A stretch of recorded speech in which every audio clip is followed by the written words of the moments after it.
one with Stewart. You Leah, you're not Lee. את לאה, נכון? שמי לאה בעברית, אבל באנגלית קוראים לי לי. לי ולאה, אבל אני... נכון, לאה, הנה לי. איך את רוצה שיהיה כתוב? לאה או לי? לי. ככה מכירים. 100%. April 13th, 1995, the testimony of Lee Stewart, interviewed by Miriam Rutiz, Beverly Hills, California, United States of America, conducted in English. I am Miriam Rutiz, R-U-T-I-Z. It's April 13th, 1995. I'm conducting an interview with Lee Stewart. We are in Los Angeles, California, United States of America. Okay, could you please tell us your name? I am Lee Stewart, born in Czechoslovakia on September 21, 1923. We lived in a small town, or you could call it a large village. It was called Slatinské Doly, S-L-A-T-I-N-S-K-E-D-O-L-Y. It was located in the Carpathian Mountains. The area was magnificent. We had beautiful mountains, and also very nearby there was the river called Tisa. Tisa was the border between Romania and Czechoslovakia. That was only until 1939, when the Hungarian army marched in to occupy part of Czechoslovakia and also part of Romania. You probably know that most of Czechoslovakia was occupied by Germany, but our part fell to the Hungarians. Under the Czech regime, we had a very good life. We had a real democracy. Even though we had a small place, we had a lovely library, we had a most beautiful high school, we had a movie theater, and also salt mines. We were exporting salt all over the world. There was also a resort place. Women who couldn't have babies used to come to take salt bath in order to be able to conceive. It was a very lively, lovely, small place to live in. What is your father's name?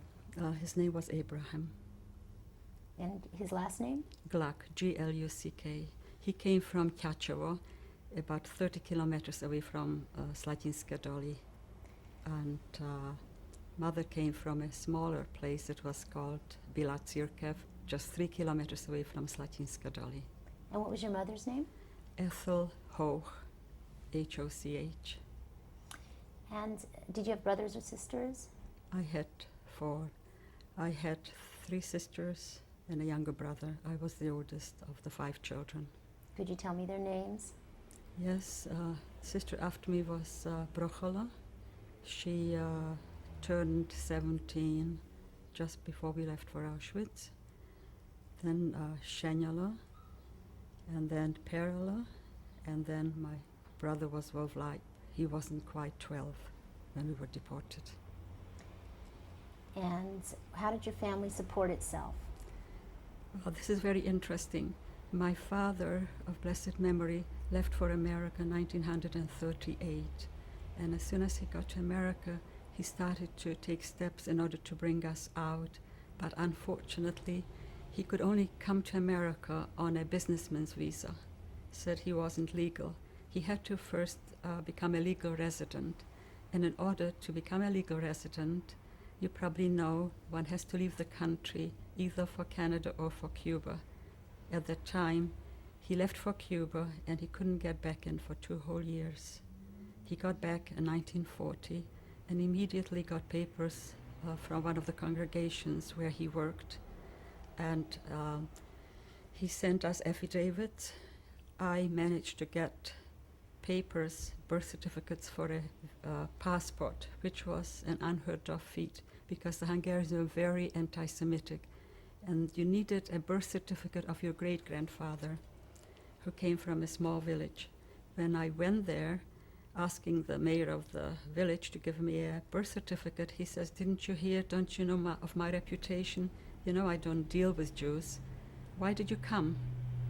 At any rate, I was young and vivacious, and I spoke Hungarian very well.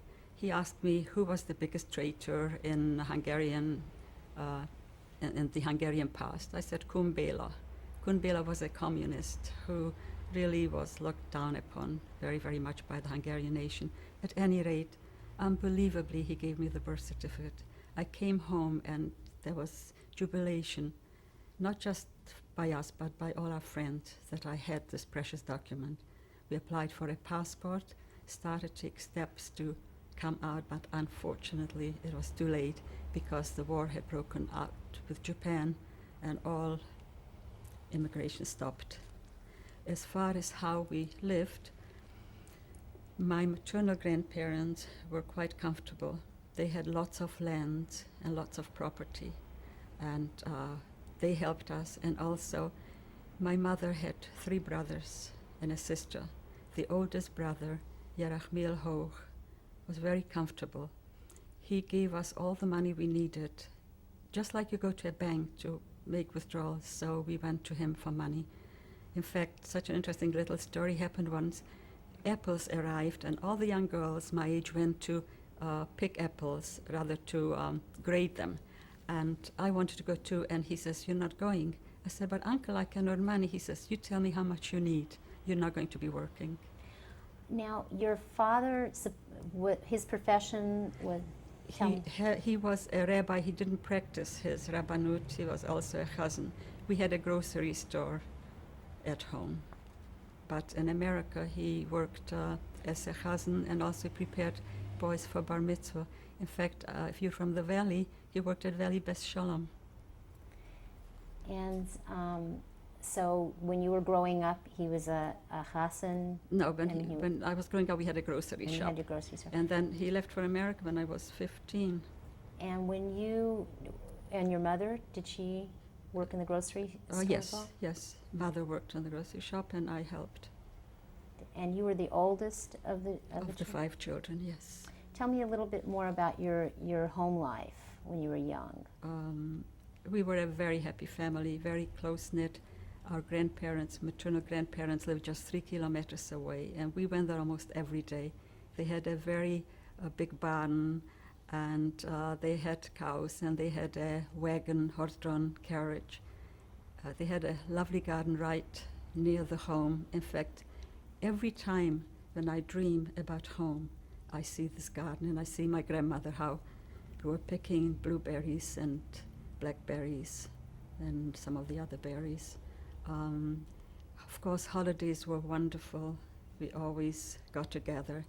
And we, the young generation, had a lot of fun. In the winter, we would go ice skating and also skiing. In fact, I was the only Jewish girl that belonged to the Sokol movement. It was a sports organization. And part of our studies in the winter was going skiing in the mountains. The mountains were very nearby.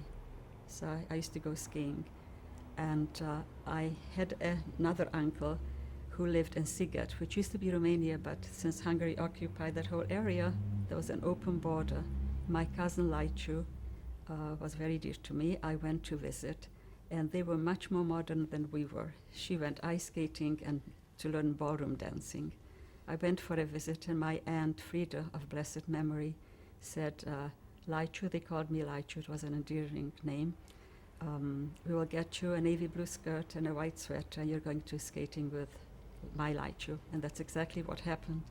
Of course, I didn't dare come home dressed like that, because it would have been a no-no in my circle. Even they were very religious too, but much more modern.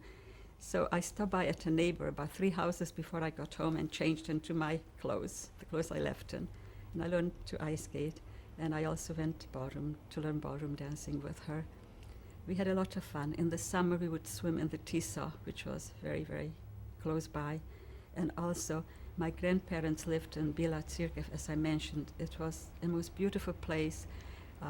Right next to the big house, there was a hill leading, underneath the hill was the Tisa, the river Tisa. And the bridge was very close by, less than about 2 houses away. And all night you could hear the water hitting the bridge. It sort of lulled you to sleep. It was very peaceful and very, very lovely. Also, there were acacia trees all along the whole length of that mountain. What was the relationship between the Jewish community and the non-Jewish community? Very good. We had no problems whatsoever. We had Czech friends, we had Hungarian friends, because the population consisted of Czechs, Hungarians, and Romanians. And everyone got along very, very well. There was no animosity between the groups at all. And tell me about your schooling. Well, unfortunately, there wasn't terribly much of it. I was a very good student. I loved to study. I went to grade school and then to high school. And all Slatinska Dolly had to offer was the 9th grade, which was called Pripravka. That finished in 1938. And after that, there was no more school. The Hungarians, once they marched in, they didn't even have high school at the time.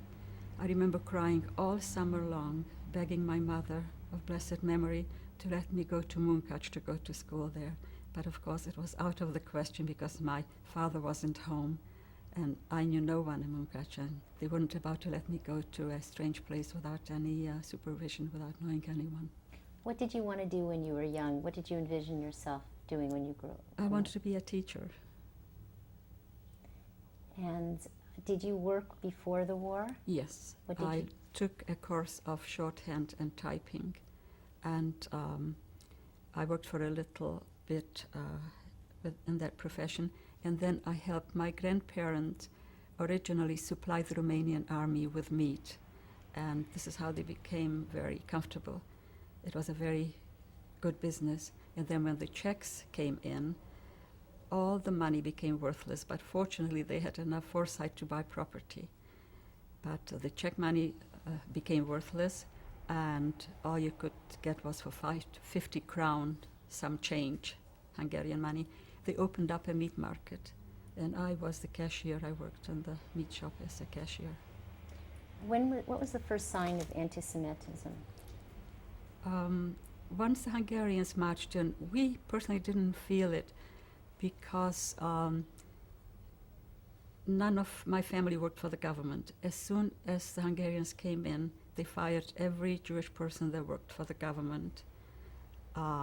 They would pull the beard and beat up religious gentlemen, elder men, and the radio and newspapers are full of anti-Jewish slogans, etc. But we were pretty much left alone most of the time. Of course, there was a mobilization. All the Jewish boys from age 18 to 45 were conscripted in the beginning to the so-called Hungarian army.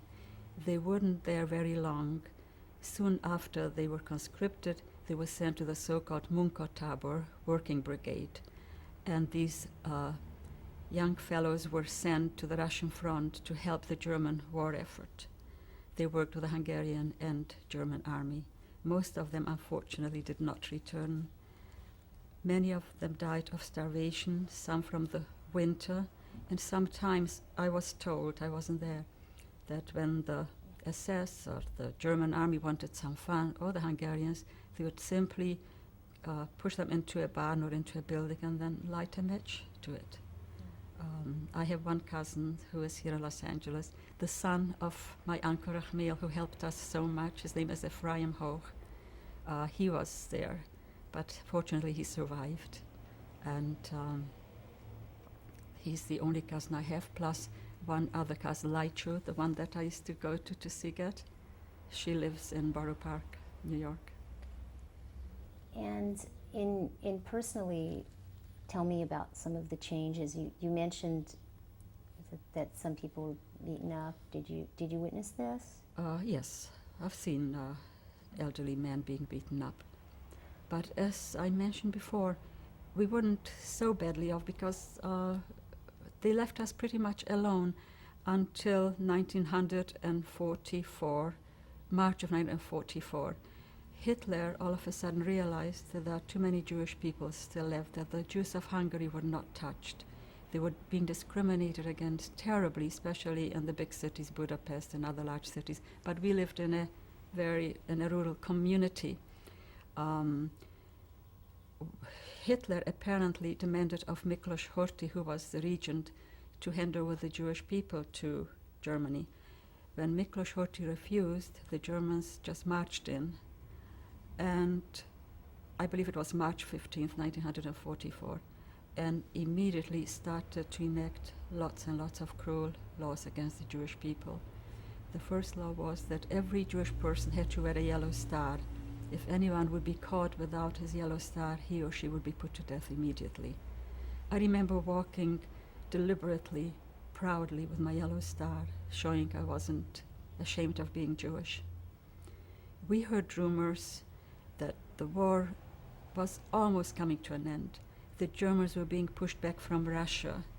The winter, of course, helped a lot. A lot of Germans, as you know, perished because of the frost and the cold. At any rate, then we also heard that a second front was going to be opened by the Western powers. And we waited for these miracles to happen. We really didn't think that we are going to be touched by the war. We had heard rumors that Jewish people are being gathered and sent to the Ukraine and to camps where they are being killed. But we simply could not believe it. We couldn't believe that innocent people who have done nothing would be sent to their death for no reason at all. And this went on after, it came to Purim of 1944. We went to hear Megillat Esther in our shul, and all of a sudden a young boy arrived, shouting at the top of his voice, "I have good news, I have wonderful news. The Russian army arrived to Yasin." Yasin was the border between Hungary and Russia. We thought in another day or two the Russian army would walk in and we'll have no more problems. Unfortunately, they dug in and stayed there till June, till not a Jewish soul was left. I remember we celebrated Purim quite happily, but then it dawned on us day after day that nothing is happening. We had a very sad and depressing Pesach with little food, just matzahs. And then we were visited by Hungarian SS men and a woman. They came to our home, almost broke the door down one early morning and demanded all our valuables. We had to surrender all our money, jewelry, anything that was of value. We had given our nicest things to two Hungarian neighbors because we had heard that they are gathering some values from Jewish people, so we gave many things to two neighbors. At any rate, we gave the Hungarians whatever we had left. They packed it into a truck outside and left. And soon after Pesach, we were told we had to go to the ghetto. We happened to live in a Gentile neighborhood. Only 5 Jewish families lived on that street. It was called the New Street, Budapesti Új utca. It was very lovely, but the ghetto didn't reach until there. Luckily for us, Uncle Rahmi lived in the village where the ghetto, his place was part of the ghetto. We were lucky because my grandmother of blessed memory, Grandmother Esther, my mother, 3 sisters and brother, and myself had one room to ourselves. Most of the people were not so lucky because they were bringing people from all the surrounding villages to our hometown, and they ran out of place. There was no more place in the synagogues, no more in the schools, no more any place. And it was very crowded with very little food. Once we were in the ghetto, no one could get in or out. We were simply trapped.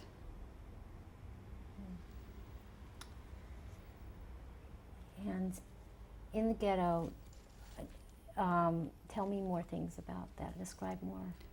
Well, the girls established soup kitchens. I was one of them in the beginning. And after that, I worked in the office. We took a census. We had to register every person that was in the ghetto. And then they compared these names with those that were registered at the city hall. And we established soup kitchens because many people came with no food at all from the villages, and they were starving. There was very, very little food, but the people that lived there shared. Most of them had basements and took out their potatoes and onions, whatever there was, so that everybody had at least one hot meal during the day. We were there for a little bit over a month, and then on Saturday, May 20th, we're told that we should be ready at 6 o'clock on a field with 2 packages per family. Every family was allowed to take along 2 packages. So we packed some underwear, sweaters or whatever, and went to this field. We're standing there from early morning 6 o'clock till late at night. Most of the children were crying. They were hot and hungry. It was May 20th. The sun was beating down, but it was one of the most beautiful days. The flowers were in full bloom. The birds were chirping, and we awaited our fate. We were told that we are going to be sent to Germany in order to help the German war effort. We would be working in factories and on fields, and we believed them. Also, what I neglected to mention before is that all of the Jewish leaders were arrested as soon as Hungarians came in, and especially if anyone still remained, they arrested them before we were deported. And all the young fellows, as I mentioned before, were also not home. One of the greatest pains, I believe, that survivors have is when people will say to them, "You went like sheep to the slaughter." They don't realize that it didn't take us while we were strong and healthy from our homes. They don't realize we had no weapons. They didn't realize what it was like to face soldiers with pointed bayonets at you. How could you resist? What could you do? Then what happened? We stayed there all day, and then we're told to go to sleep, lie down. In the morning, at 6 o'clock, we were marched to the railroad station. There, cattle wagons were waiting us. People were pushed in up to 80, 90 into each wagon without food, without water, without toilet facilities, with nothing. They brought 3 people from the hospital on stretchers, and someone asked, "Why are you bringing these sick people?" They answered, "We do not believe in separating families. We like for families to stay together." Once we were pushed into the wagons, there was a whistle blow, and we were on our way. And the conditions in the wagons is indescribable. We were pushed in like sardines. Babies were crying. We had an elderly lady, in fact, the grandmother of my cousin, Ephraim Hoch. She was in her high 80s. She said, "Where are you taking me?" to her family. They told her, "We are taking you to a wedding, Baba Hanya." And she said, "I don't want to go to that wedding. I want to go home. Please, please take me home." And I remember Mother of blessed memory, as though she felt.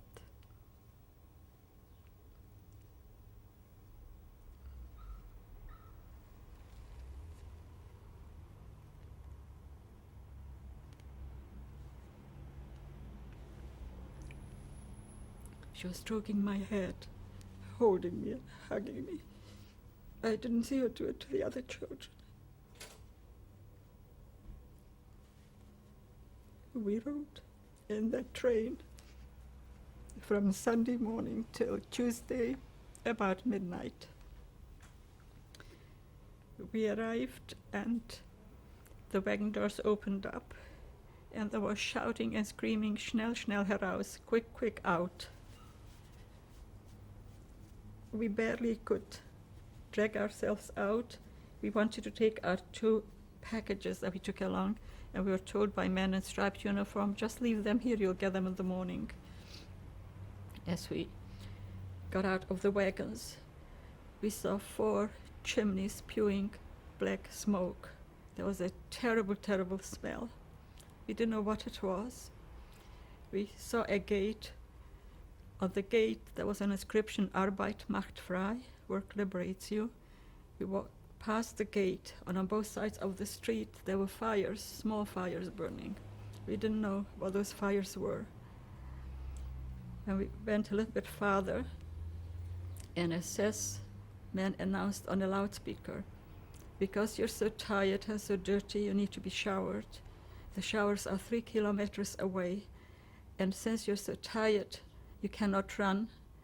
We have to run fast. We have to get to the showers very fast.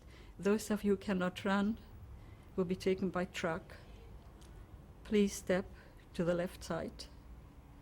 So many young people stepped to the left side in order to get a ride to the showers. Dr. Mengele stood there in his polished boots, immaculate uniform with a stick in his hand.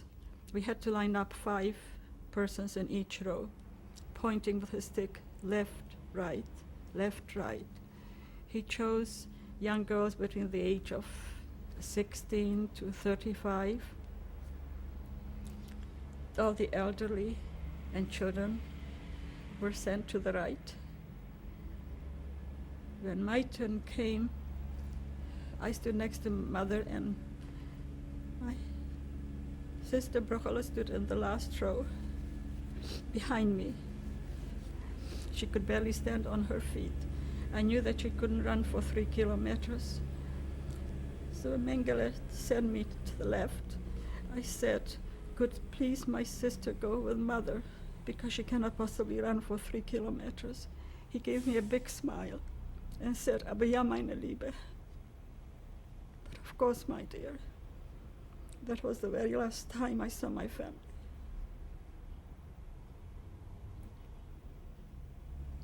I didn't know at the time that they were taking immediately to the gas chambers.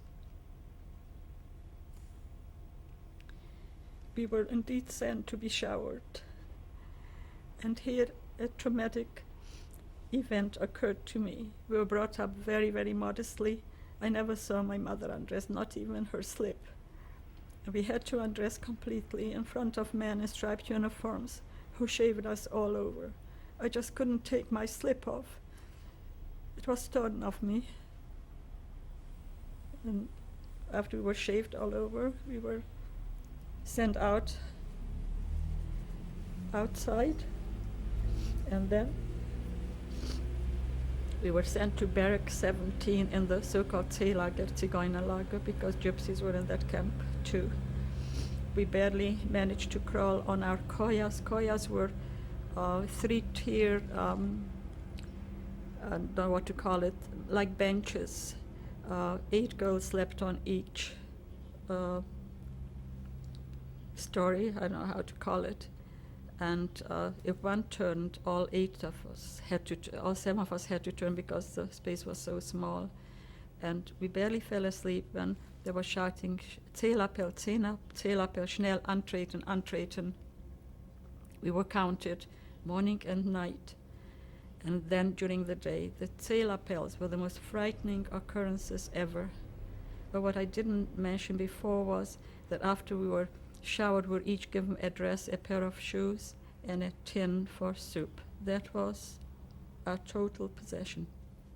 We were given nothing else at all. We got up and went out to be counted and stood for hours till this took place. And then there were Zählappells throughout the days, sometimes once or twice a day.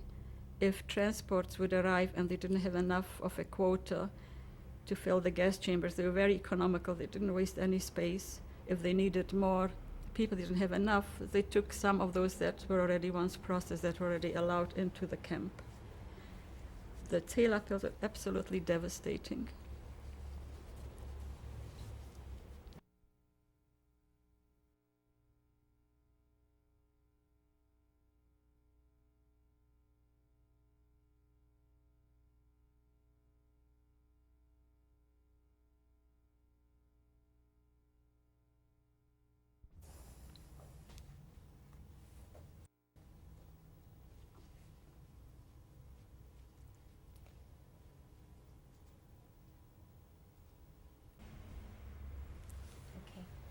Please. We were forever hungry. Our food consisted of a piece of bread, which was made out part of sawdust, a piece of margarine, and some water that was called coffee. It was like dirty dishwater. Lunch consisted of soup that was laced with bromide. If you found a little piece of potato, you felt you're a rich person because it was very watery, with very little nutrition. And in the evening, you had to save a piece of bread from the morning for the evening. Then you got either a little piece of cheese or a slice of salami. That was the total food that we got in Auschwitz. Later on, we would have welcomed this wonderful menu because we had even less than that. But it was Zählappell after Zählappell. And girls were chosen for different transports. Some were sent to Germany, some to Czechoslovakia, Sudetenland to work, some in the quarries nearby. I was not chosen till a while later. A very sad event occurred. There were rumors that our families were living in a different camp. Of course, others said that they were taken to the gas chambers right away. I clung to the belief and to the hope that my family was alive, especially since next to the Zählager was the so-called Czech lager. Families came there from Theresienstadt, grandparents, their children, and their grandchildren. They were there for several weeks. One day, a young girl of about 16 from across the barbed wire said to me, do you speak Czech or German? I said, yes. Why? She said, I want to speak to you. Then she says, are you Jewish? I said, yes. I said, why are you asking? She said, I am Jewish too, but I never learned how to pray. I heard that tonight we are going to be taken to the gas chambers, and I'm so terrified. I wish I would know how to pray. And she said, if the camp should be empty tomorrow morning, won't you please pray for my soul? My name is Anichka. But the next morning, it was deathly quiet. There was no one in that camp. The very next day, I was chosen in one of these selections that was so terrifying and sent to the Czech camp, where we were put to work in a warehouse, sorting out things. Oh, what I neglected to tell you also was, while I was in the Zigeuner camp, there were girls chosen to go and bring bread from the other camps, from one of the bakeries or whatever, outside of the camp. And we were pulling wagons just like horses. And the girls said, it's wonderful because while the Nazis don't look, you can eat a piece of bread, and they put bread under their arms and came back with the bread. So I also volunteered one day. I almost choked because the bread was so dry because I tried to stuff myself. And we came back with the wagons of bread, and all of a sudden all the lights, after we got into the camp, all the lights came on and everybody started to rub the bread. We were walking literally on bread. The SS started screaming, hitting us with trenches and saying we should be taken to the gas chambers if we dare steal from the German government, if we have such a nerve to steal. They beat us wherever they could, and then apparently they must have had a conference. They said instead of sending us to the gas chambers, we each got 25 lashes wherever they could reach us. I remember I couldn't move, I couldn't turn for days after that. I didn't volunteer after that at all. Once it got to the so-called Czech camp, because I spoke German, I became the secretary. I had to take inventory of all the things that our 14 girls, we were 15 girls working together. One, Mary Sandowski of blessed memory from my hometown, I went to school with her together, we are the same age. And two women that live here in Los Angeles, Ibi Sabo and Irene Gresh. They are still living here. Anyhow, we were sorting clothes, and we were much, much better off already. We didn't have to stand Zählappell anymore to be selected. And also, by having things, we could take a blanket, we could take a dress, we could take a piece of soap and give it to some of the other girls that were in need, get it across the barbed wire when nobody was looking. And also we could get potatoes from the girls that worked in the kitchen. So every evening we would boil some potatoes. And life was much, much easier and much better already there. And one day, I was not in the office. Oh no, I had to deliver these ledgers to a man who was a Polish officer. His plane was shot down and he lost his right arm. His name was Vladiak. I delivered the ledgers once, and we had a very pleasant conversation. I thought, what a lovely man. And I looked forward to bringing the next ledgers. I came the following week, and after I handed him the ledgers, he says, if it would only not be for those cursed, dirty, horrid Jews, we would have won the war. I was shocked. I looked at him. I said, Vladiak, what are you saying? He says, don't you know what happened? I said, no. What are you talking about? He said, don't you know that the Jews sent all the money to Switzerland? He said, Poland had no money to buy weapons with. We would have had money, we would have bought weapons and beaten the Germans. I said, you know, you're talking a lot of nonsense. Most of the Polish people were very poor. There were street cleaners, cobblers, tailors. What are you talking about? He says, why are you speaking up for the Jews? I said, well, for two reasons. One, because you're an anti-Semite and you're a liar. And secondly, I'm Jewish. He says, oh, that's funny. I would have never taken you for a Jewess.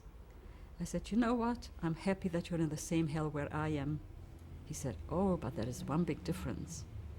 I will walk out through the gate. You, as a Jewess, your exit will only be through the chimneys. That was in Auschwitz itself. We were working in this place, and it was a lot better. And then one day, my number is being called. I have a number A9950. Could you show it to us? Yes, sure.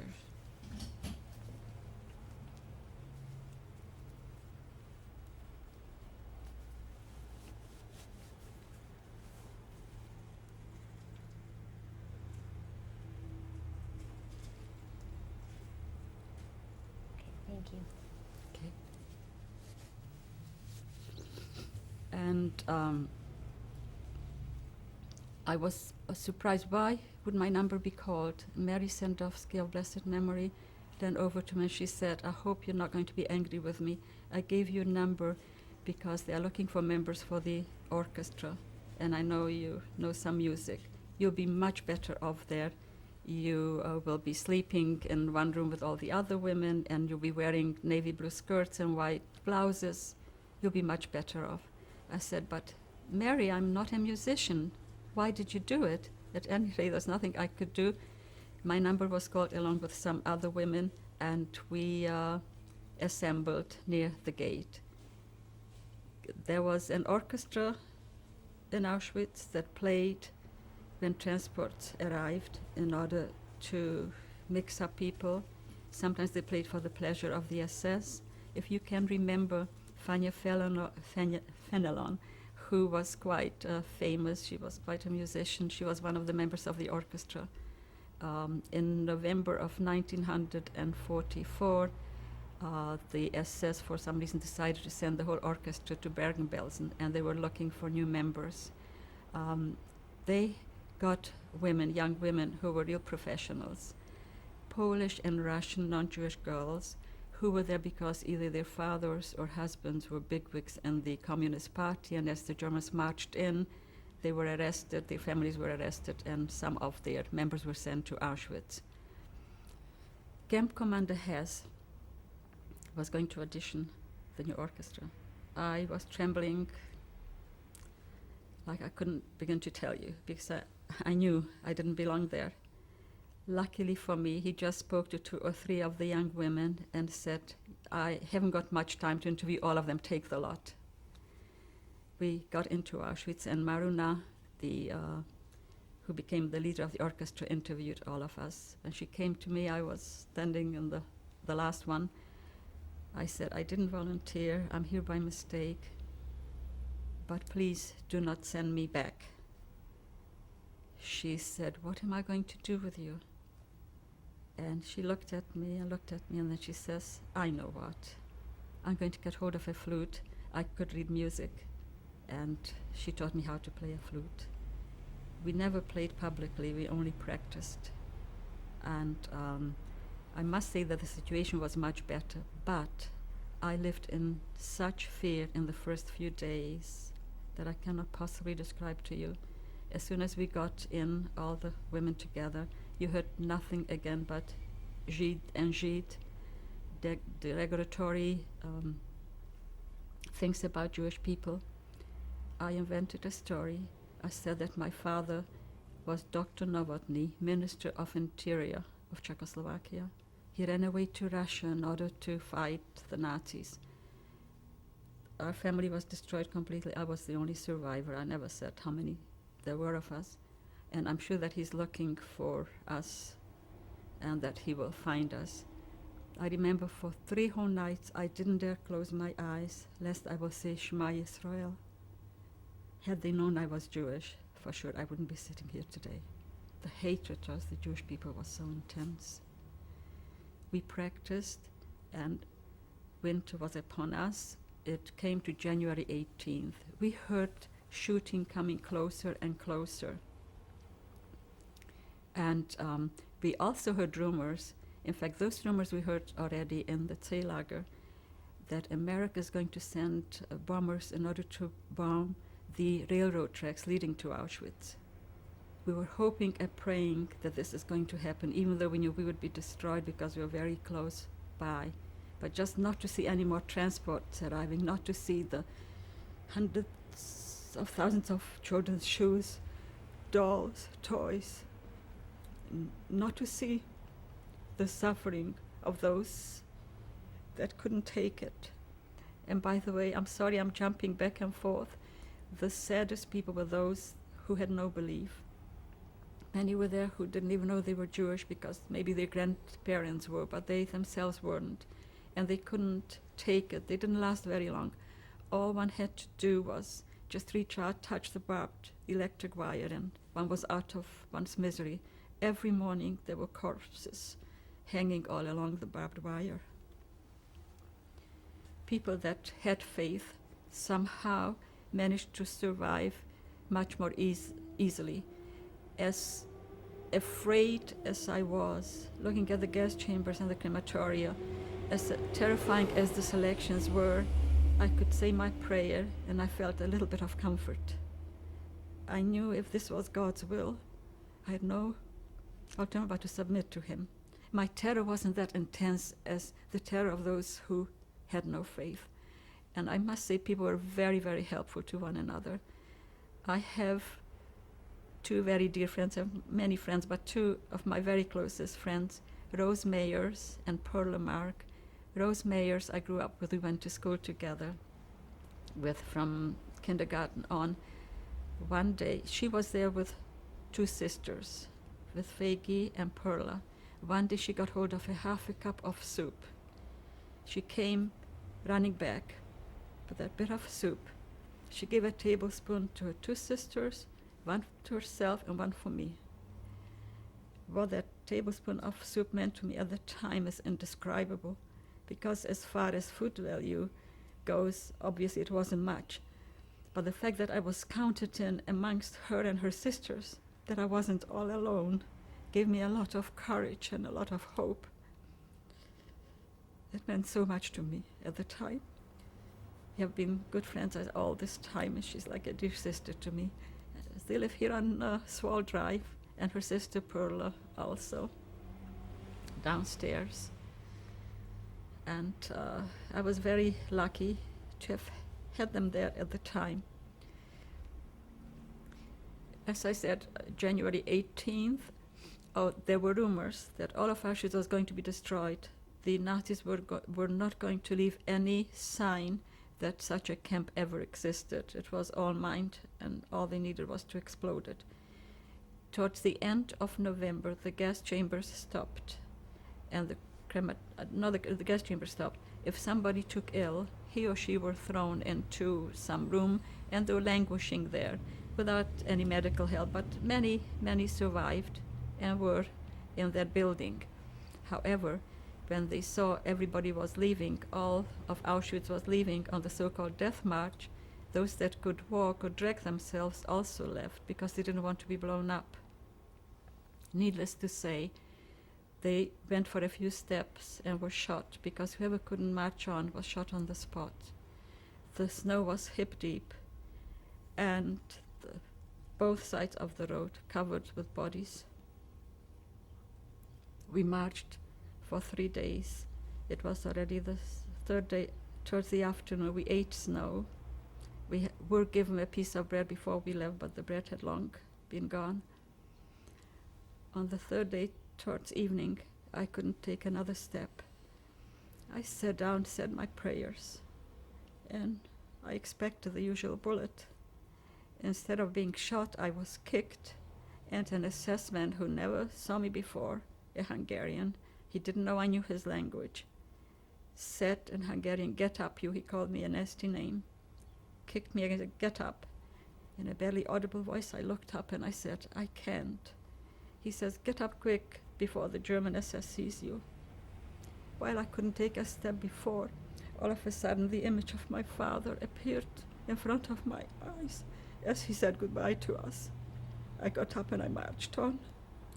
What he said was, "The trains are just 2 hours away. The Hungarian says the trains are just in 2 hours' time will be on a train." In fact, that's exactly what happened. 2 hours later, we're taken in open wagons to Ravensbrück. Ravensbrück was a camp that was overrun by thousands and thousands of prisoners. They were being brought from the east and pushed towards Germany. By the time my transport arrived, which was the last to leave Auschwitz, there was no room under tents. They put up many tents. We were just left under the starry sky. Luckily for me, one of the 14 girls that I left when we worked in the warehouse noticed me. She came running up to me and she said, "When did you get here?" Anyhow, she took me in among the other girls and pushed me in amongst them in the tent. My joy of being reunited with my very own was so great, was indescribably beautiful. I was so glad. By the way, once we left on the death march, I sort of lost myself from the members of the orchestra. I didn't want to see any of them anymore. We were in Ravensbrück about a week, and then we were sent by train to Neustadt-Glewe. Neustadt-Glewe is a city located between Berlin and Hamburg. There we were put to work digging ditches.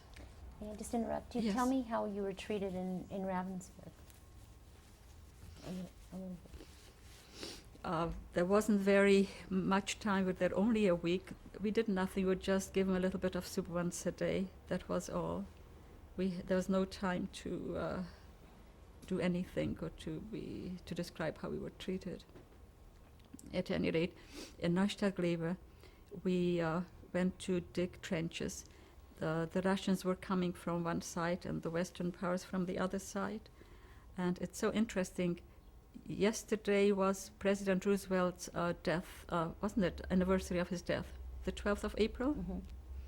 We went to work the first day digging trenches, and an assessment said, "Now we are going to win the war. Now this Jew Roosevelt is not going to be able to do anything anymore." The Germans believed that Roosevelt was Jewish, and he alone managed to fight. And now that he's dead, the Germans are going to win the war. Of course, it's very naive, obviously. At any rate, most of the young men under whose auspices we worked were not assessed, they were pilots, young German pilots. When we got the next day to work, one of them said to my group, "Good morning, wie geht's?" "Good morning, how are you?" We were dumbfounded. We didn't answer. He says again, no answer. He says to his friend, "Are they all deaf and dumb?" or maybe they just don't know German. And then I spoke up. I said, no, we are not deaf and dumb, and some of us do speak German, but you're not allowed to talk to us. He says, why not? I said, don't you know who we are? He says, no, who are you? I said, we are coming from Auschwitz. You better watch out, the German SS shouldn't see you. I'm sure you're not allowed to talk to us. And they had only one assessment for about 10 young pilots. And would you believe it, the next day, they already didn't have very much food, but each of the ones, at least near our groups, would give half of their sandwiches for us to share. It was a bite. But anyhow, these fellows truly did not know what was going on or where we were before. We were working there till May 8th of 1945. Some of the girls went to work in Neustadt-Glewe itself, and they heard that the war is coming to an end momentarily. Many of the camps were already liberated, some in Poland, some in Austria. But we were deep in Germany, and I believe our camp was one of the last ones to be liberated on. At any rate, it came to May 8th in the morning, and the Germans were shouting, Zählappell, schnell antreten, to be counted again. And all of us screamed loud for everyone, don't move, don't go out. Let's not get out. I'm not sure, I'm not positive, but some of the girls say that those that went out were shot on that very last day of liberation. We stayed in our barracks and saw a few minutes later SS men and women running with civilian clothes on their arms. So we knew the war is coming to an end. We still didn't dare go out. After about an hour, we went out, and the girls ran for the SS kitchen, obviously, to try to get food. Those that stuffed themselves, and some did, even though we were screaming, shouting, don't overeat, don't take too much, because our stomachs had so shrunken by that time. There were days when we had nothing, just water. I remember taking a slice of bread and a piece of margarine. I ate one slice, and I was ill for 3 days, because it was too much for one time for my stomach to accept. But many girls, unfortunately, took ill right away and died after liberation. Our liberation was also a very sad one. We saw an American Jeep, and I spoke English because we were planning to come to America. So I went to speak to the soldiers, and I said, oh, where is the rest of the army? They were from the deep south, and it was a bit hard to understand their accent, but I said, where is the rest of you? He said, oh, we are not liberating you. The Russian army is coming. We are just passing by. Unfortunately, that's exactly what happened. Soon after that, the Russian army arrived, and an officer right in front looked at us, and he said, "Ne skazejte, že jste Evrejky." Don't tell anyone that you are Jewish. He happened to be a Jewish officer. This was our liberation. And then our nightmare began. The Russians were very primitive, from the Urals, from Kazakhstan, illiterates, dirty, filthy, not human beings. They started raping right and left. Even though we were barely alive, we were shadows. The very first night, 2 girls were raped in my room, in the barrack I was in. After that, we never slept at night. We just stood up against the walls, jumping out, running, trying to escape them. They didn't give us any medical help. They didn't give us any food.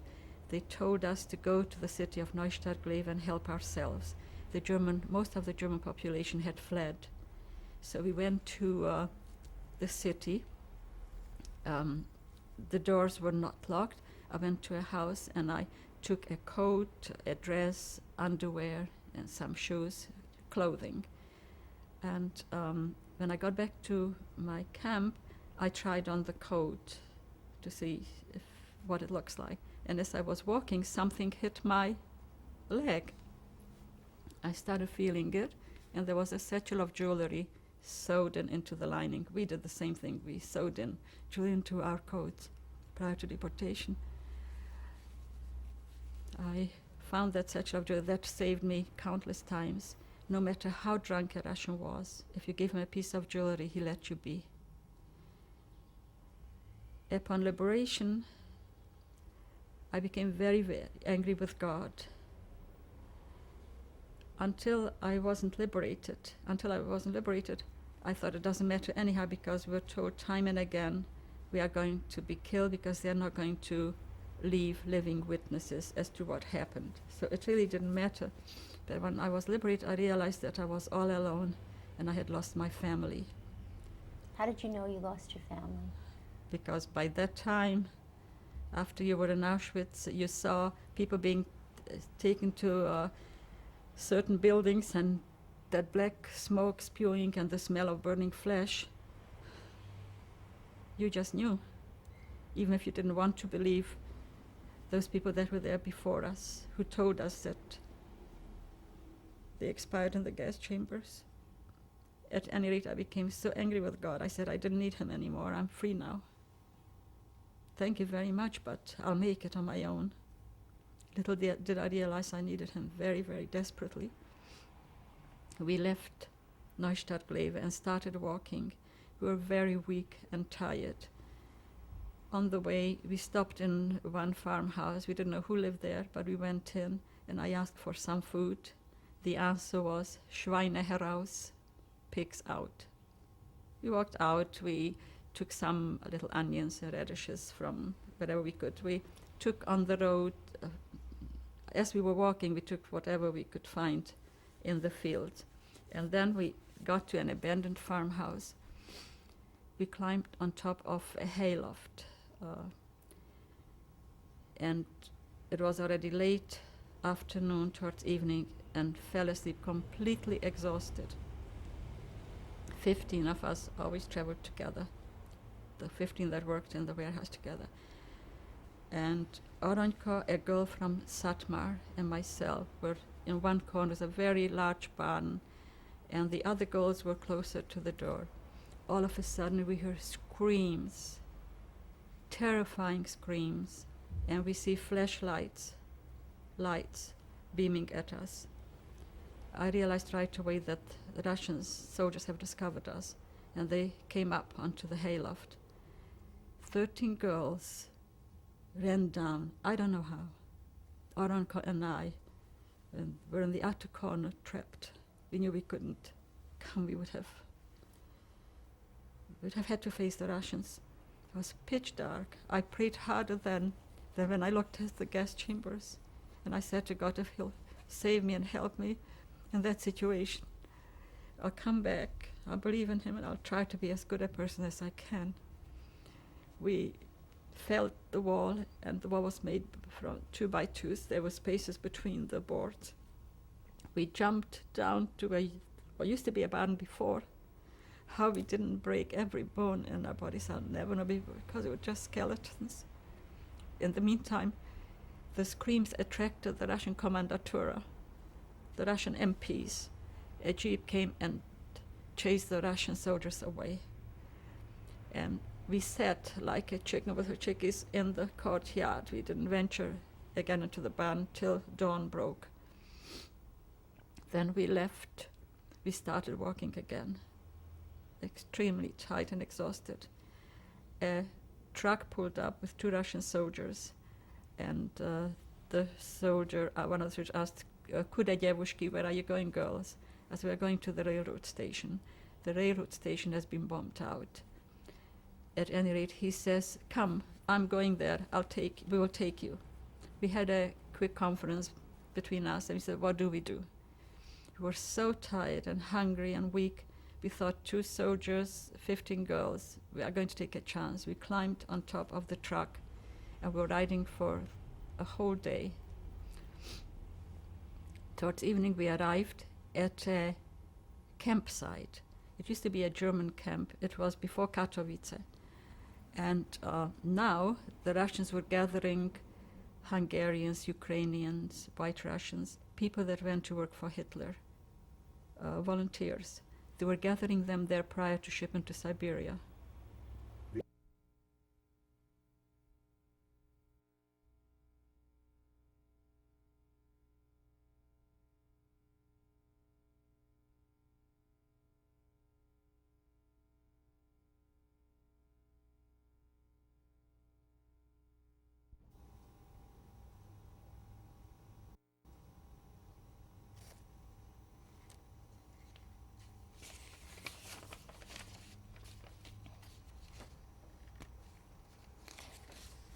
excuse me.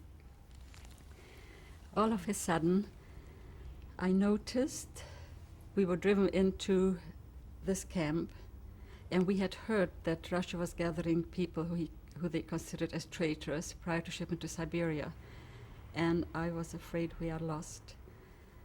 I spoke Russian very well because the girls I was with in the orchestra were Polish and Russian, and Czech being a Slavic language, I picked it up in no time because all I heard was Polish or Russian.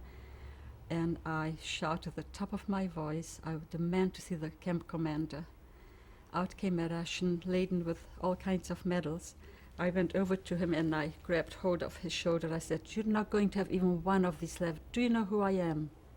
I'm the daughter of Dr. Novotny, Minister of Interior of Czechoslovakia. I'm sure he's looking for me. Look, I've got a number. I didn't go to work voluntarily for Germany. You better let us out of here immediately." He says, "The chauffeur told me that you want to go to the railroad station." I said, "Yes, we want to go home." He says, "The train already left. There are only 2 trains a week." He says, "Don't worry, I promise you, after a few days, when the next train is due, I'll send you to the railroad station. Besides, you're still quite far away from it." We had no alternative. We're sent to the women's section in the camp, and we're helping with kitchen duties. We had Ukrainian women sleeping in the same room, and among the 15 girls were about 4 Czech, and the others were Romanian and Hungarian. One evening, I hear a Ukrainian woman to the other one, "They are not all Czech, they are Vengerki. Vengerski is Hungarians." And I got very, very frightened because all we needed was for them to tell the leadership that we are not Czech, because the Czechs, as you know, were also working with Russia against Germany. At any rate, I told the girls when we went out to work, those that don't speak Czech should not open their mouth or we'll all be lost.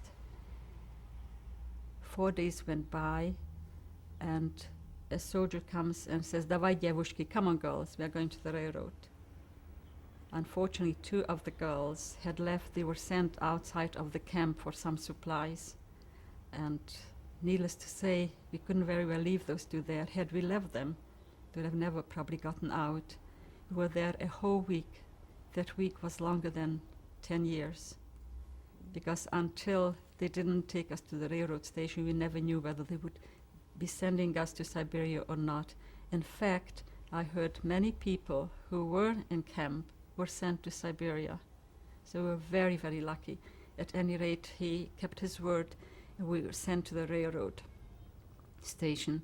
But unfortunately, the train was so filled, because there are only twice a week trains going, that there was no room.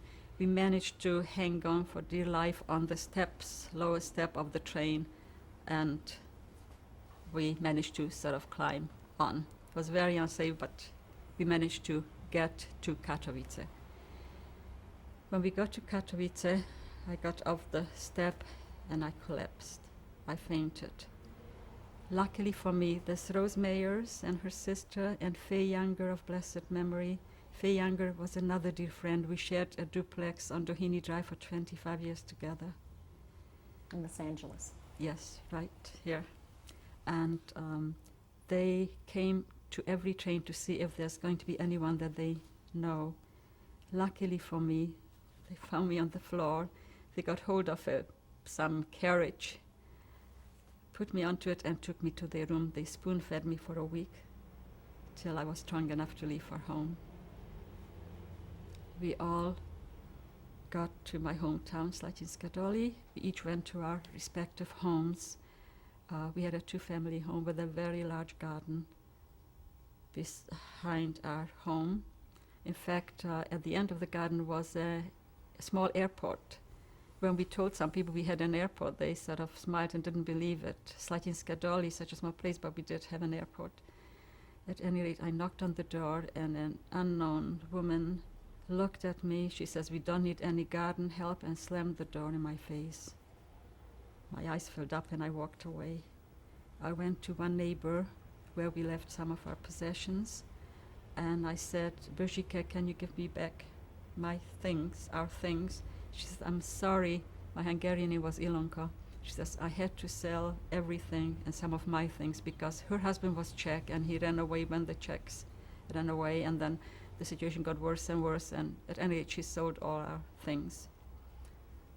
I said nothing, walked out. I went to the next neighbor. She started piling everything onto the table that we left there.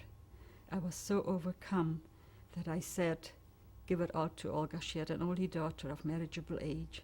I said, give it to Olga. I just took several things, my mother's black silk shawl, some of her couple of personal items, and I said, keep the rest. She also told me, this neighbor, that a Romanian neighbor from whom we bought milk for many, many years stole our furniture. We had a tenant, we had a two-family home, and we had a tenant who was a train engineer. And on the day when I got into Slatinska Dolly, he was on duty. We rejoiced, we hugged and kissed, and he was going to stay there a day or so. They were going to buy our furniture when we would be leaving for America. So I asked him, do you still want... No. So he was on duty there. When my neighbor told me that Mr. Negre, the Romanian neighbor, stole our furniture, I ran to the railroad station and I said, Mr. Fekete, do you still want our furniture? He says, yes. He says, but I have no money. You'll have to come to Fekete Ordo to get paid. I said, don't worry about payment.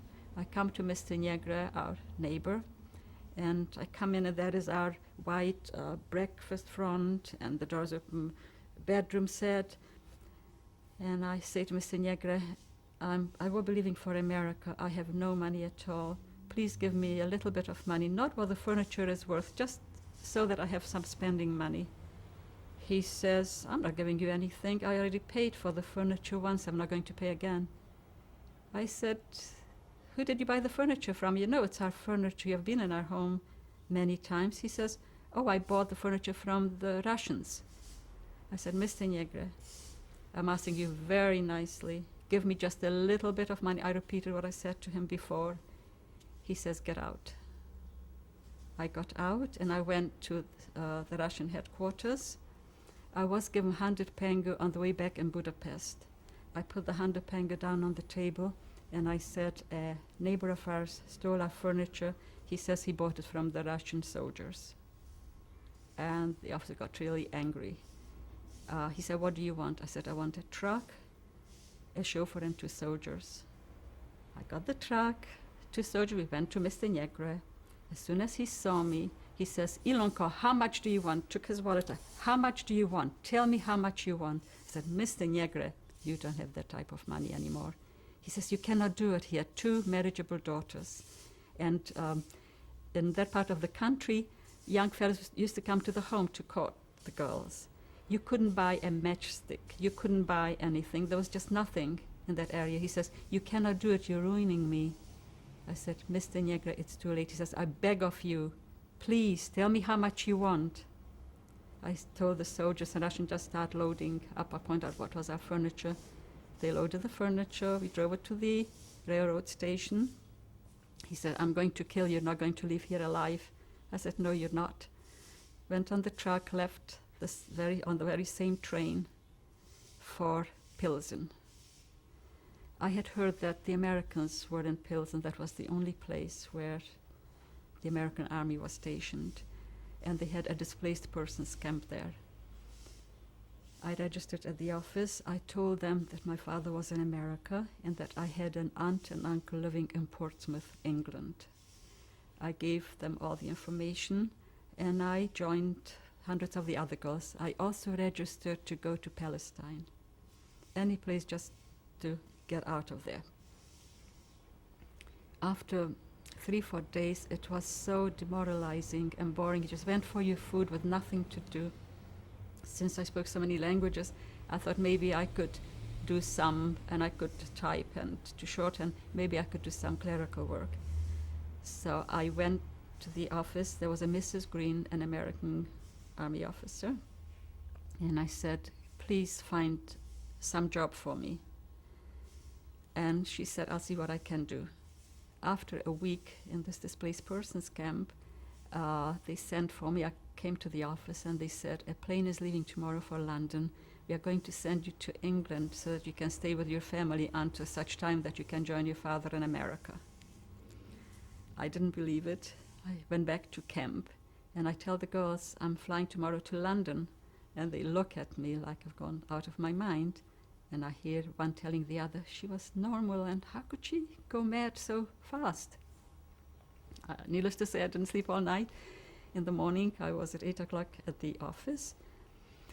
A chauffeur drove me to a soldier to a very small airport, and I boarded a small plane.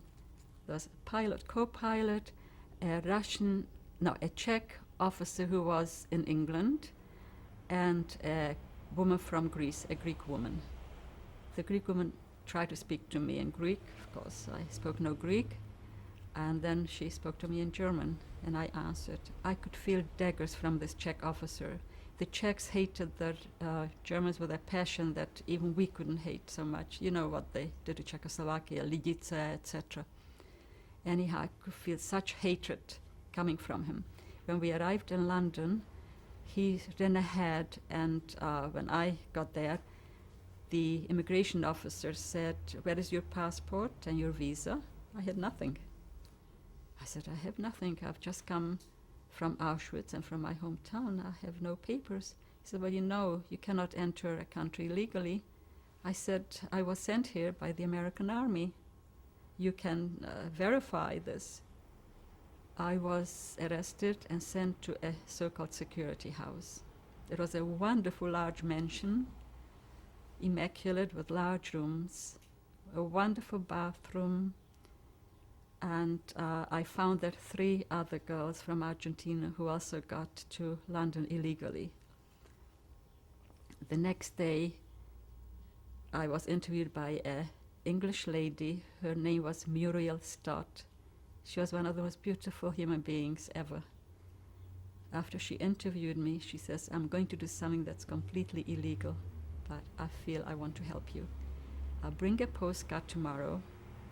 You fill it out, address it, and I'll mail it for you. I had no idea where I was. She says, I'll put the address where you are at, and maybe your aunt and uncle get in touch and with you and somehow try to help you. I feel that this guy just said I'm the only survivor of my family and I am at the above address. And she mailed the card. I was kept in security house for a week, and after that I was sent to an army camp where I was kept for a whole week. On the 13th day... How were you treated in that camp? Oh, fine. There was food, but no communication with anybody. Oh, and in the security house, we were so hungry. They gave us food, but it was so little. I remember we took turns, the 4 girls, going and asking for more bread, just bread. And when my turn came, I went and I heard the women in the kitchen talking. One said to the other, Cockneys, I wonder when them horses are going to want more bread. And I didn't go. And so I heard them calling us horses. I went back, sorry, I cannot go ask for more bread. But in the army camp, it was just an army camp, nothing, no comparison to the security house. And on Sunday, on the 13th day, a soldier came, gave me a picture of my father of blessed memory in an army uniform, and he said, Miss Glock, I'm sorry to tell you, but you're being deported back tomorrow to Prague. I became devastated. I thought they found out that my father died, and this is why they're shipping me back to Prague. I had no idea what happened. The following happened. The address I remembered was a very old one. My aunt and uncle had moved 3 times since. My uncle was Rabbi of Portsmouth. They had moved 3 times, and finally the postcard got to them on Friday. My aunt told her husband, Moishe, go to London and see what you can do for Leichu. Bring her home, bring her to us. So my uncle came to the security house, because that's the address he had, only to be told that I'm at an army camp. By the time he got to the army camp, it was Friday afternoon, and he had to get back to his home, Portsmouth, and to his congregation. At any rate, he asked for the officer in charge, and he said, I understand my niece is here, Miss Clark. I'd very much like to take her home to us. I'll guarantee for her. And the officer in charge says, you cannot see her. She's here illegally, and you have no right to see her. And he says, look, here is a postcard. She's the only survivor of her whole family. Let me just speak to her. If you don't let her come to, let me just see her. Let me speak with her. There was a no way, and we'd appreciate it if you would please leave. In desperation, he took this picture out and gave it to the English officer, and he said, please tell her that her father is all right, and here is a picture of him. I got that picture without any explanation whatsoever. I was never told that my uncle came to see me, or the message that my father is alive. I decided the reason that I got the picture is that to show me that my father is dead, since he had an army uniform. Monday morning, I was driven to the airport. I was the only girl amongst a full plane of men, diplomats, newspapermen, UNRWA men. And I was completely devastated. I really prayed for the plane to crash. I just was tired. I couldn't think that I could go on if I had no hope of being reunited with my father. The gentleman seated next to me was Dr. Stefan Lettauer, a foreign news correspondent of the News Chronicle of London. He introduced himself as such, and he said, what's your name? I didn't answer. I wasn't interested in any conversation. He tried German, he tried Polish, no reply. Then we stopped for refueling, and I had a short sleeve, and all of a sudden he noticed my tattoo number, and he said, look, I see you are in very deep trouble. He says, I could understand it if you'd be flying from Prague to London. It was in June of 1945. The war was just over in May. How could you possibly be flying from London to Prague? He says, I'm sure there has to be something I could do to help you. Finally, I said, no one can help me. He says, why? So I show him the picture. I say, this was my father. He was killed in the war in America, and I have no one left, and I'm tired. He says, how do you know he's dead? I said, they kept me in London for 2 weeks, and then they gave me this photo. What else could there be? He says, there has to be more to this than that. And he said, shame on you. He says, you're a young person, your whole life is ahead of you. You lived through Auschwitz, and now you're giving up? And he said, by the way, do you speak foreign languages? What languages do you speak? And I enumerated what I spoke, and when he heard Hungarian, he says, can you do any typing? And shorthand, I said, yes. He said, I'm going to be in Prague for a month. If you want to work for me, I'm looking for a secretary. If you want to, I'll pay you 1,000 crowns a month, and you can work for me. My joy was boundless. I got to Prague and went to a displaced persons camp where they had people like me. We had no place to go, no money to pay for rent or food. And then I went, he stayed at the Hotel Alcron. I went on Tuesday to see him. He's not there. I come on Wednesday, he's not there. And I think, he seems like such a nice general. Why would he do this to me? He seemed so sincere. I go on Thursday, he isn't there. And I said, well, this is just it. I'll just have to look for some job. And then I thought, let me try once more. I came on Friday. He gave them what for. He left a message for me. There was an uprising in Cheb, and as a newspaper, he had to go for the story. He left a message at the desk, but they never bothered to give it to me. At any rate, I started working for him, and I started earning money, and it was wonderful. He also loved antiques, so we did a lot of antiquing. I would find addresses where they have antique shops, and then I would read the papers, mainly the headlines, and just write it out in English, what the Czech paper said. And the month came to an end. He had a very good friend, Mr. Morris Hinders. He was correspondent of the Herald Tribune of New York. He left a letter for Mr. Hinders, and I delivered the letter. to him, and he says, I heard all about you. And he says, by the way, where are you working? And by the way, Dr. Litauer wanted me to work for the Ministry of Interior. He gave me a letter of introduction, but I went to register. The line was several blocks long. I couldn't get even close to the front door. So I had no work. And Mr. Menzel said, where are you working? I said, I'm not. And he gave me a good telling off. He says, just because your father is in America, that doesn't mean you should be loafing. You're a young person. You should be working. I said, I want to work. I haven't got a job. And he says, I think I might have the perfect place for you. Gets on the phone, calls the International Red Cross of Prague, Mrs. Menzel, and he says, Anne, is the job for a Czech girl still available, shorthand typist? And she says, yes, the job is open. So I meet to the International Red Cross, where I was hired right away, and it was bliss. Mr. Menzel was just wonderful. He was the director of the International Red Cross from Geneva. They had their Czech girls working, the cream of Prague. They were far more intelligent than I was. They were university graduates with perfect French and German and Russian. At any rate, I never told them who I was. I called myself Boženka, typical Czech name. I was afraid if I'll tell them I was Jewish, they're not going to like me. And not to be liked and to be accepted was just impossible to live with. At any rate, they invited me to their homes for dinner, and what was even nicer was one of the girls that worked there had a sister who lived in Hlubočepy, one of the most beautiful spots in Prague, near the film studios in the mountains.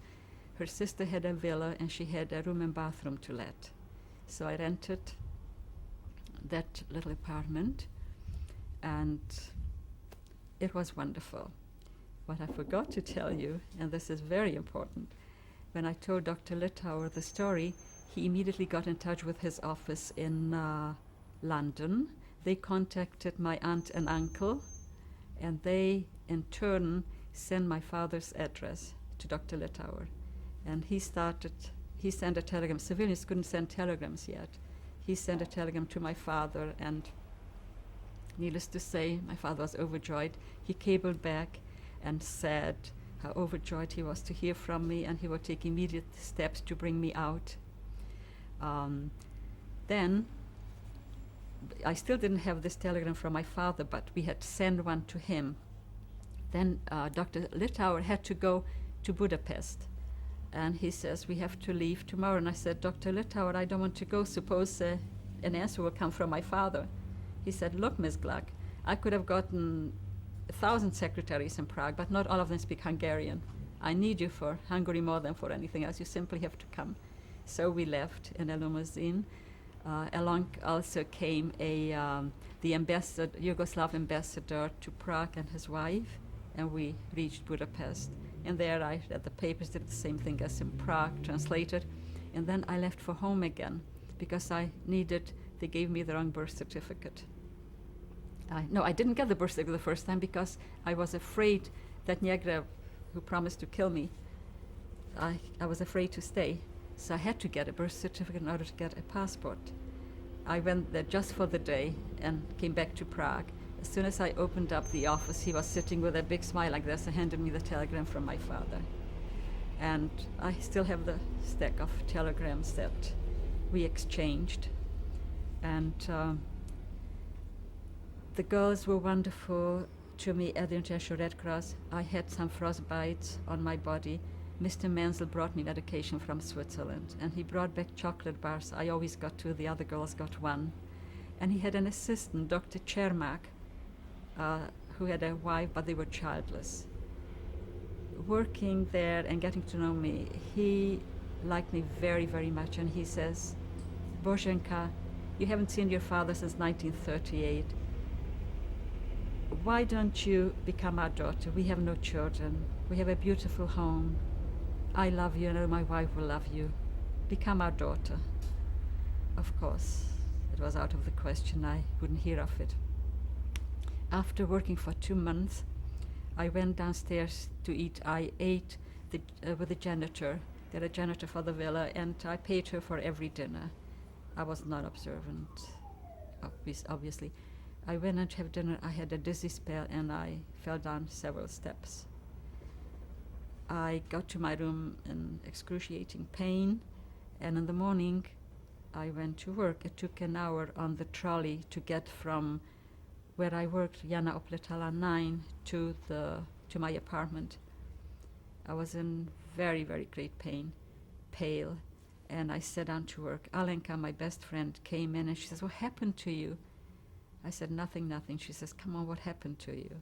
So I told her that I fell down just a couple of steps. She went right away to Mr. Menzel. Mr. Menzel came in and he says, "I want to know what happened to you. You look ghastly." I said, "Nothing, nothing. I didn't want to tell them. I didn't want to lose my job." He called his chauffeur and sent me to Professor Zahradniček's orthopedic clinic, where they took x-rays and noticed I had several cracked rib bones. They put me immediately into a plaster bed molded to my body, where I lay for 6 weeks. And in the meantime, Mr. Morris Hinders sent me a letter telling me Alenka picked up my mail and brought it to the hospital. In the letter he said I should go and register with the American Embassy as soon as possible because quota numbers are being opened up for immigration to America. Mr. Menzel was so wonderful. He not only paid me my whole salary during my stay in the hospital, he told the girls that anybody wanting to visit me during office hours could come and see me.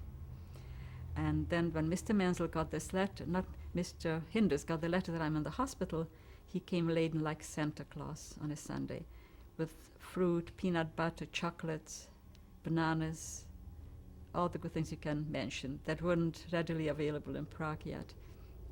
Anyhow, he said, "I'll register you myself." The consul was a good friend of his. That's exactly what he did. He gave my name to the American consul. After 6 weeks, I was put into a plaster from here to here. It took 3 times before I didn't faint away. On the 3rd time, I could stand enough for them to put the plaster on me. And I looked like a pregnant lady. I went to work, to the office, and 2 women sitting next to me, one says to the other, "Look at that Frushka, so young and child and no husband." I came to the office and I told the girls, we all had a good laugh, and one of them said, "Why don't you buy a cheap wedding band?" That's exactly what I did, and I had a seat every time. I didn't have to stand because it was an hour's trip to the office. I wonder whether I should have Mendy tell you where he comes in, because it's also very much part of the story, or whether I should continue. What do you think? You continue. We continue? Yes, Okay. continue. When we started to correspond with my aunt and uncle in Portsmouth, I had sent apparently a detailed letter describing our tragedy. When my aunt got this letter, she got in touch with Mandy, her son, who was in Germany in the British Intelligence Corps, and she told him, "Do all you can, go to Prague in order to help your cousin." So he applied for compassionate leave to come to Prague. When he went to his officer in charge and said he's got a cousin, he wants compassionate leave, he said, "You're quite mistaken. Compassionate leave is only for parents or brothers and sisters." Mendy said, "Read this letter." Apparently after he read the letter, he was so moved that he said, "I'll move heaven and earth and see that you get leave to go to visit your cousin." And that's exactly what he did. He was very, very helpful. He got leave for Mendy. I was just hoping and praying, and then we started to correspond. I was just hoping that he wouldn't come while I had the plaster on me, because I really looked atrocious. Finally, the plaster came off, and I was back to normal. And then I had a letter from Mendy saying he will be coming in early March to Prague, and he would be arriving on Saturday. I don't remember the exact date. Saturday came, I sat in the office all day. He never got there. I left a note giving him my home address because all he had was Jana Opletala 9, the address of the International Red Cross. At any rate, after many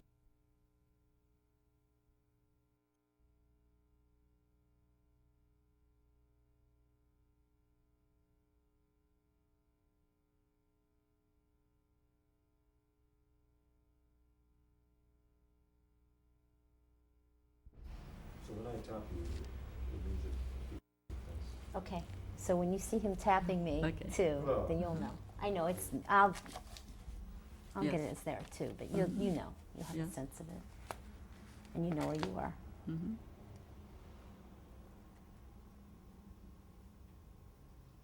Well, what- He finally arrived in Prague after some difficulties, and it looks like it was love at first sight.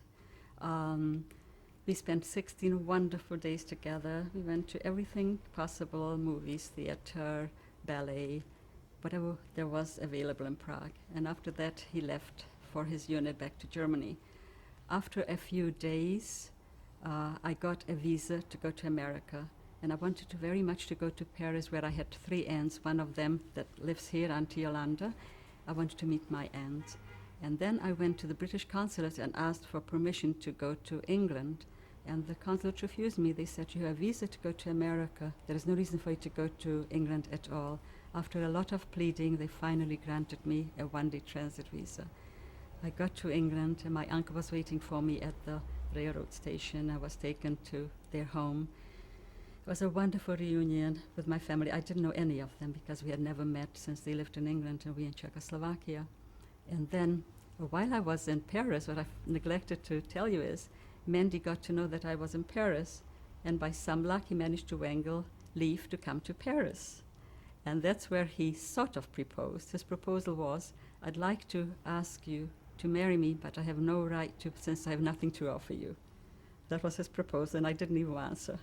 After that, he got to know that I was at his family home in Portsmouth. Through a sheer miracle, he was transferred to a different unit where the officer said, have any of you fellows any problems? And he said, yes, I have a problem. My fiancée is in Portsmouth and she'll be leaving for America. I have another 9 months to serve in the army. Any chance of me getting leave?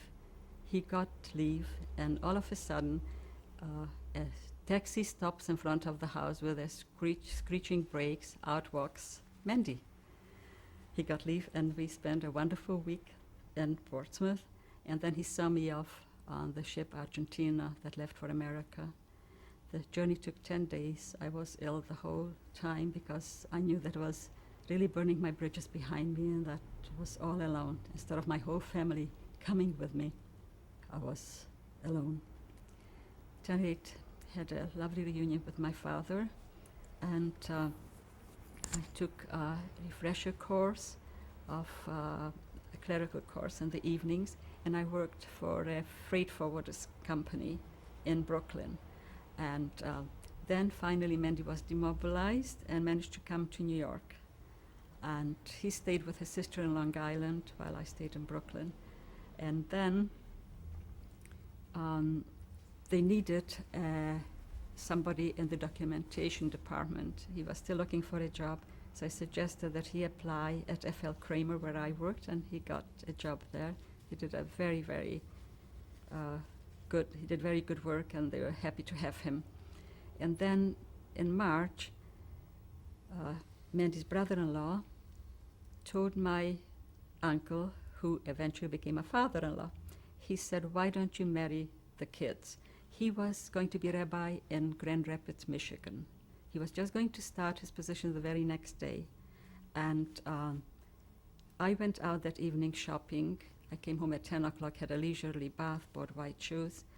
The phone rang after 10, and Mandy was on the phone, and he said, why don't you come over? We are getting married tonight. Terry, his youngest sister, pressed out her wedding gown. She was married a year before, woke up 10 reluctant men in order to make a minyan, to put up a chuppah. We got into the car.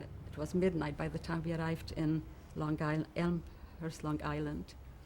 And there she dressed me up in her gown, and they put a tallis up, and my uncle married us.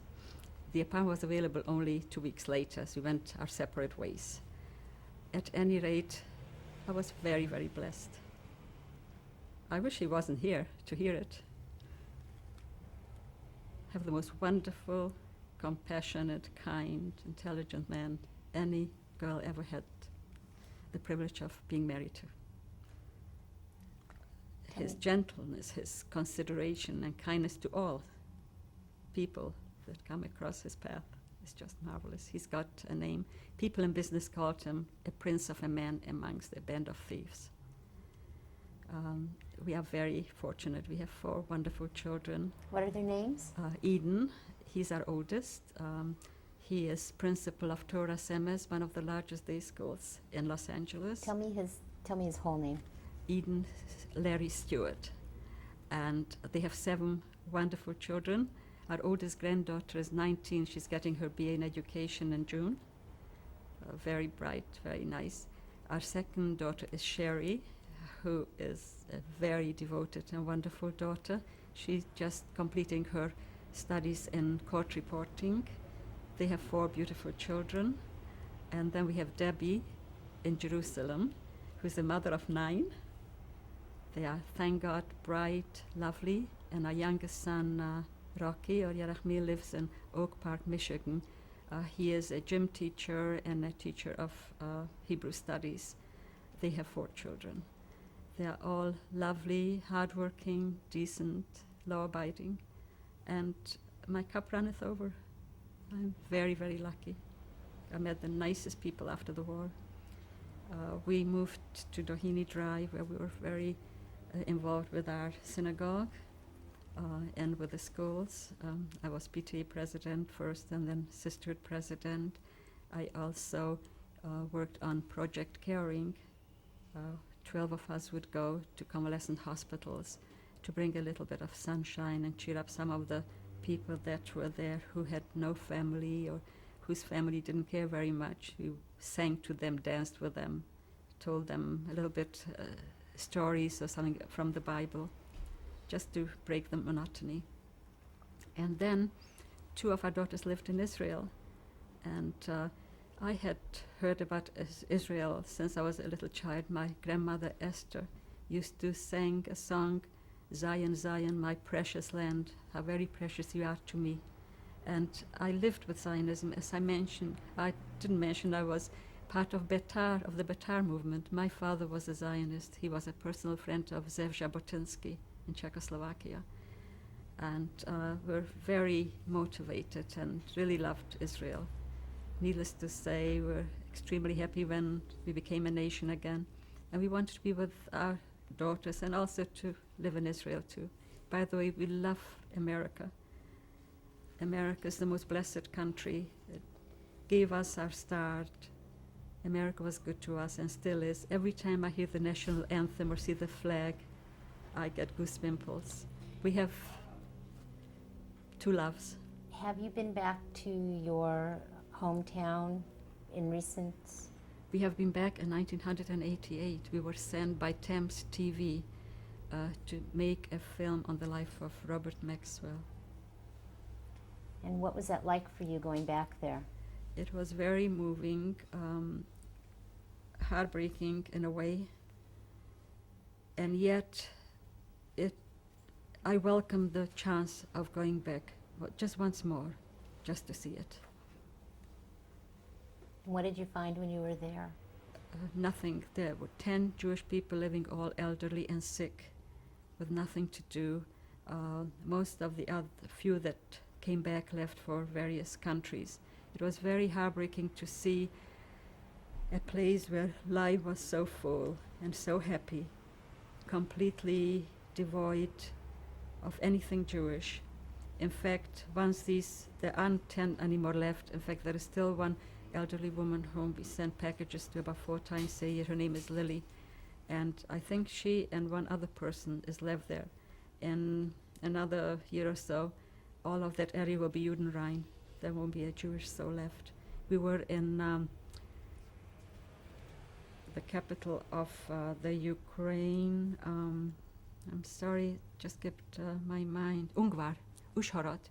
And there too were just a few Jewish people, heartbroken because most of them, those that returned to live there, their children married out. And it is great pain for someone who lost everyone in the Holocaust to lose their children too.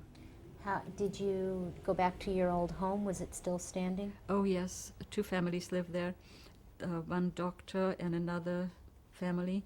By the way, Slatinska Doli has a marvelous clinic for asthmatic, or people that have respiratory illnesses. And one of the doctors that works in that clinic lives in our home. Again, as I believe I mentioned it, that I said, can I show my husband where we used to live? And he said, what for? And just closed the door in front of me. I'm not sure whether, maybe I mentioned it to you privately. So we didn't get to go into the house at all. I didn't meet any of the other neighbors. There was very little time because we had to get back. Why are you doing this tape for us? As you know, there are professors,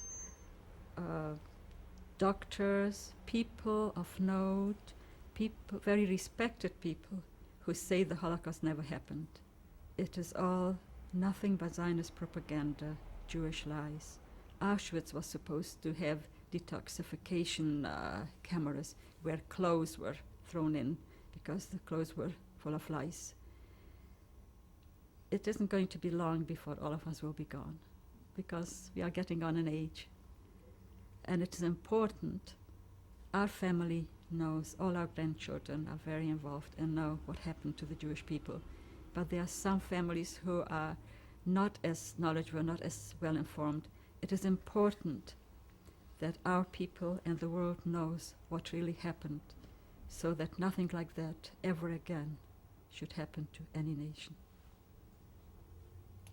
Thank you very much for sharing your Thank story you. with us. And we're going to show some pictures now. Are you professional? Okay, would you introduce your family to us? We're on. Would you introduce your Oh, I family to should? us? Yes, please. Okay, I'm very pleased to have part of our family here with us. We have here my cousin Froyam Hoch. We have here our son, Rabbi Eden Stewart. We have Eden's children. Avi is the oldest boy. We have two older granddaughters. There is Ellie, who is going to be bar mitzvah in 2 weeks' time. He's the reason for our being here so early. Then we have Nini, and this is Moishi, and then we have Dani, our youngest. So we have at home two other granddaughters who can make it today. And then we have Sherry's children. We have Avi here, who is the oldest son. He's got an older sister, Tara, as you saw the beautiful picture. There's a picture of her with her mother, Sherry and Tari. And there is Shahi here. He is the middle son. And Eris just had his tonsils out 2 days ago, so I'm sorry he couldn't come.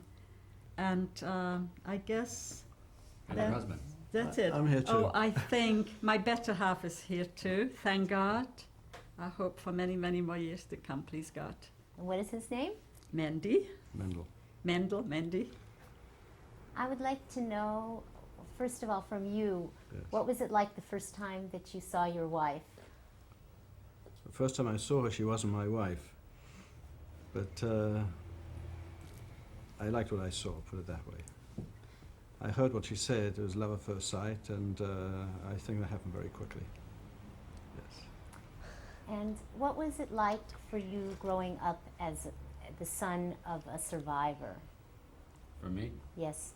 Well, there were various approaches that survivors took. I know some that the parents never opened up at all and told the children anything, but my mother always shared with me from my earliest recollections the things that happened to her, and she's very open about it, and I kind of grew up with it. And but then again, most of my friends and most of my classmates also were the children of survivors. I went to an Orthodox Jewish school right here in Los Angeles, Hill Hebrew Academy, which is about 200 feet away from where we are right now. And 80% of my class were Holocaust survivors, children. So it was pretty natural to me. There are very few of my classmates that had grandparents because their grandparents had been killed by the Holocaust. It was the norm more than being out of the regular. So as I said, she always told me about her stories, and I grew up with it. And I wanted to address the bar mitzvah boy, soon to be. Do you have anything to say to your grandmother? Well,